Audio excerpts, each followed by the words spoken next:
बादाम भजा देकी आज आसतु करबा आज आम घरे सिंबर भजा जहाँकि खाया बहुत भल लगी था। आपको देखी आगुरी बादाम देकी गुआर भजा आज सिंब नहीं कर बहुत लटपटिया होता खाया बहुत टेस्टी होता।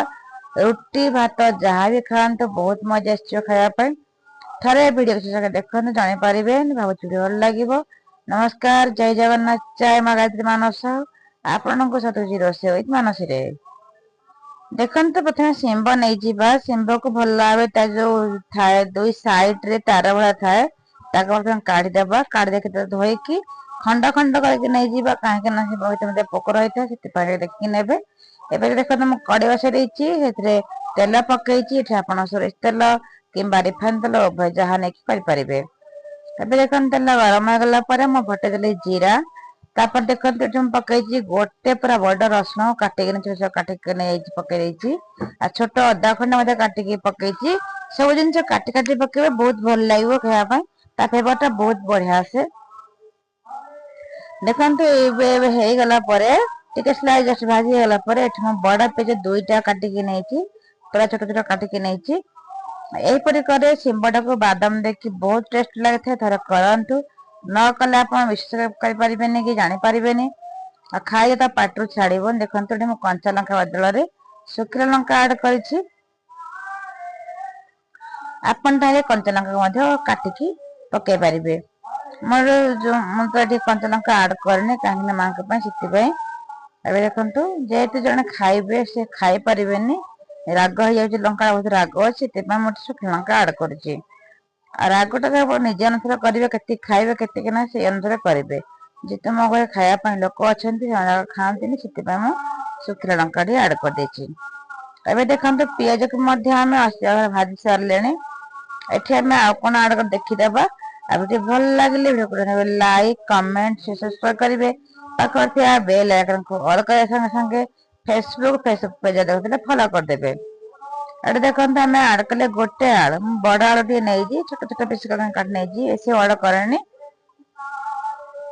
बेसी बड़ा कि बेसी छोट करनी देखु एदेले भाजीदे हल्का भाव में देखो शिंब को देखो कमी काटिक नहीं देखई प्रथम देखई देखते आप जेकोसी शिंब नहीं किसी कथा ना से देखो शिंब को आम देदेले आम जो पिज भजा से शिंब आलू सब मिसे भाजीदे ये मुझे कथा कही रखुची आप जो शब्द शुभुची हरे कृष्ण हरे राम से एक्चुअली अष्टपर लगी बहुत माइक बाजी घर कवर जगह देकी भी साउंड अफ करी जमी कले वीडियो सब से साउंड पड़े आसूची आप ठाकुर भजन शुणे सांगे सांगे रेसिपी देखी नि देखते मत सब भाजी सारे भाजवा कौन करना ये आम लुण आड कर लुण पकईने पर्यटन शिंबर लुण पकड़ा द्वारा शिंब आलू पिज सब देख सुखा मसला धनिया गुंड जीरा गुंड हलदी गुंड कलर लंका राग लंका आकार अल्प टिके नहीं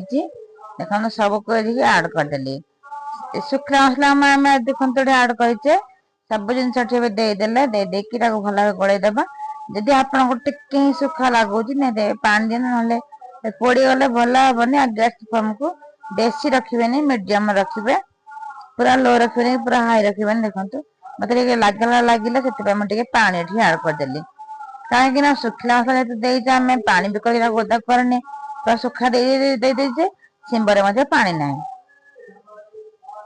कहीं शिंब को आगुरी धोईकी रखी शिंबर पानी ना यदि आप सांगे सांगे करके रखिए ये मोबाइल तापी टंकर मोबाइलटा सब अपडाउन जी होता बहुत जोरे ए देखो सब तो मसला मिसी गला आम मुख्य जिनस आहरी बादाम देने किंतु बादाम टा एबे देवानी देखते ए मसला दे सारे टमाटर बड़ टमाटर गोटे देती निहती गोटे टमाटर पकेबे देखो रेसिपी केते सुंदर लगुच खायापी बहुत भल लगी खायापी रुटी सहित रात करी रुटी खायापी बहुत भल लगुला खायापी देखते तो या आड करदे सब जिन को घोड़े देकी आम कौन नेक्स्ट को जीवा बादाम को भाजिकी रखी आपन बादाम भी आर साइड भाजी पारे देखो भाजिकी रखी ठंडा हो जाए प्रथम आपको गुआर करी कंचा बादाम देना करी भजा बादाम देखो चोपा छड़ेदेली चोपा छड़ेला आपको ପାଣି ଟିକେ ଦେଇକି ପୁରା ପ୍ଲେନ୍ କରିଦେବେ, ବାଟିଦେବେ। ଆମର ଯେମିତି କାଜୁ ବଟା ହେଇଯାଏ ସେମିତି କାଜୁ ବଟା ହବା, ସେ ପେଷ୍ଟ ହେଇଯିବ। ଆଉ ବହୁତ ଭଲ ଲାଗିବ। ଏଇଟା ହିଁ ବହଳିଆ କରିଥାଏ, ବହୁତ ଭଲ ଲାଗିଥାଏ ଖାଇବା ପାଇଁ। ଆଉ ତା ଟେଷ୍ଟ ଟା 2 ଗୁଣ ଆସିଥାଏ। ଥରେ କରନ୍ତୁ ଜାଣିବେ। ଯଦି ଭିଡ଼ିଓ ଭଲ ଲାଗେ ତ ନିହାତି ଗୋଟେ ଲାଇକ୍ ଦେବେ, ଆଉ ସବସ୍କ୍ରାଇବ କରିବେ। ପାଖରେ ଥିବା ବେଲ୍ ଆଇକନକୁ ଅଲ୍ କରିବା ସାଙ୍ଗେ ସାଙ୍ଗେ ଫେସବୁକ୍ ପେଜରେ ଫଲୋ କରିଦେବେ। ଦେଖନ୍ତୁ ମୋର ଭଜାଟି ମାନେ ଏବେ ଅଧା ସିଝି ଗଲାଣି। ଦେଖନ୍ତୁ ଆମେ କେତିକି ମସଲା ନେଲେ, ଅଳ୍ପ ମାତ୍ରା ମସଲା ନେଇଛେ, କିନ୍ତୁ ତା ଗ୍ରେଭିଟା ଏତେ ଟେଷ୍ଟ ଲାଗିବ ଖାଇବା ପାଇଁ। ଦେଖାଏ କଣ ଆପଣ ଯଦି ନ କଲେ ହିଁ ଜାଣିପାରିବେନି। ଦେଖନ୍ତୁ ସବୁ ଜିନିଷ ଆମର ଏଠି 80% ସିଝି ଗଲାଣି। ଖାଲି ଆମକୁ ବାଦାମ ଟା ଆଡ୍ କରିବାର ଅଛି। ଦେଖନ୍ତୁ ଏବେ ବାଦାମ ପେଷ୍ଟ ଏବେ ଆମେ ଆଡ୍ କରିଦବା। ଯୋଉତକ ବାହାରିଲା ସବୁତକ ଦେଲା ପରେ ଆକୁ ଧୋଇ ଦେଇକି ସେ ପାଣି ଟା ସେଥିରେ ଆଡ୍ କରିଦବା। ଏବେ ଦେଖନ୍ତୁ ଧୋଇ ଦେଇକି ଆମେ ସବୁ ପାଣି ଟିକେ ଦେଇଦେଲେ। ଆଉ ଯେତିକି ପାଣି ଦେବା କଥା ଆମର ଦରକାର ସେତିକି ପାଣି ଦେବା। ଆଉ ଅତ୍ୟଧିକ ପାଣି ଦେବାନି, ଗ୍ଲାସ ଟିକେ ପାଣି ଦେବାନି। ଆମର କାହିଁକି ନା ସବୁ ପରିବା ସିଝି ଯାଇଛି, କେବଳ ଆମର ବାଦାମ ଟା ସେଥିରେ ମିଶି ହେବା ଦରକାର। ସେଥିପାଇଁ ଆଉ ଅଧ କପ୍ ଭଳିଆ ପାଣି ଦେବା, ଅଧିକ ଦବାନି। ଦେଇକି ତାକୁ ଭଲ ଘୋଡେଇ ଦବା। ଘୋଡେଇ ଦେଲେ ସେ ସମ୍ପୂର୍ଣ୍ଣ ବାଦାମ ପରିବାରେ ମିଶିଯିବ, ଭଲ ଫ୍ଲେବର ଦବ, ଆଉ ବହୁତ ଟେଷ୍ଟ ଲାଗିବ। ଦେଖନ୍ତୁ ଆପଣ ଦେଖି ଜାଣିପାରୁଥିବେ କେତେ ବଢିଆ ଲଟପଟ ଏବେ ହେଇଗଲାଣି। ଯେହେତୁ ବାଦାମ ଆମକୁ ମିଶିବାର ଟିକେ ସେଥିରେ ଅଛି ପରିବା ସାଙ୍ଗରେ, ସେଥିପାଇଁ ଆମେ ଆଉ ଟିକେ ପାଣି ଦେଇକି ତାକୁ ଆମେ ଘୋଡେଇ ଦବା। ଏମିତି ଯେତିକି ପାଣି ଦେଇଥିଲେ ବାଦାମ ସାଙ୍ଗରେ, ଦେଖନ୍ତୁ ପାଣି ସବୁ ବାହାରିଲାଣି। ଯେତିକି ପାଣି ଦେଇଥିଲେ ଆମେ ସେତିକି ପାଣି ମାତ୍ର ଦବା। ଏବେ ଦେଖନ୍ତୁ ମୁଁ ତାକୁ ଘୋଡେଇ ଦେଇଥିଲି, ପାଣି ଟିକେ ଦେଇଥିଲି, ଜମା 2-3 ଚାମଚ ପାଣି ଦେଇଛି। ଦେଖନ୍ତୁ ପାଣିଟା ଆପଣ ଦେଖିଦଉଛି ଏବେ। ଦେଖନ୍ତୁ ପରିବାର ସବୁ ମିଶି ଯାଇଛି, ଆଉ ବହୁତ ବଢିଆ ବାସ୍ନା ମଧ୍ୟ ଆସିଲାଣି। କାହିଁକି ନା ବାଦାମର ବାସ୍ନା ଟା ବହୁତ ବଢିଆ ଆସିଥାଏ ଖାଇବା ପାଇଁ। ତାପରେ ଫୋନ୍ ଟାକୁ ଘୋଡେଇ ଦେଇଥିଲି। ଏବେ ଦେଖନ୍ତୁ ସେ ରେଡି ହେଇଗଲାଣି ଏଠି। ଏବେ ଦେଖନ୍ତୁ ପୁରା ସମ୍ପୂର୍ଣ୍ଣ ରେଡି ହେଇଗଲା ଏଠି ବାଦାମ ଦିଆ ଶିମ୍ବ ଭଜା। ଶିମ୍ବ ଥରେ ଆପଣ କରନ୍ତୁ, ଖାଆନ୍ତୁ, କେମିତି ଆପଣଙ୍କ ମତାମତ କମେଣ୍ଟ ମଧ୍ୟରେ କହିଦିଅନ୍ତୁ। ଦେଖନ୍ତୁ କେତେ ସୁନ୍ଦର ଭାବରେ ଗ୍ରେଭିଟା ହେଇଛି।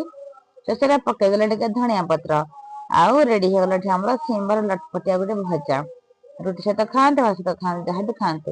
ଭାବୁଛି ଯଦି ଭଲ ଲାଗିଥିବେ, ଯଦି ଭଲ ଲାଗେ ଲାଇକ୍ ଦେବେ, ଆଉ ସବସ୍କ୍ରାଇବ କରିଦେବେ। ଫେସବୁକ୍ ପେଜରେ ଫଲୋ କରିଦେବେ। ହେଲେ ରହିଲି, ଦେଖା ହବା ଆଉ ଗୋଟେ ନୂଆ ଭିଡିଓରେ। କରନ୍ତୁ, ଟାଟା ବାଇ ବାଇ, ଜୟ ଜଗନ୍ନାଥ। ଆଉ ନେକ୍ସଟ ଭିଡିଓ ପୁଣି ଆସିବ। ଆସିଲା ପରେ ଆପଣ ଦେଖିବେ କଣ ଆସୁଛି କଣ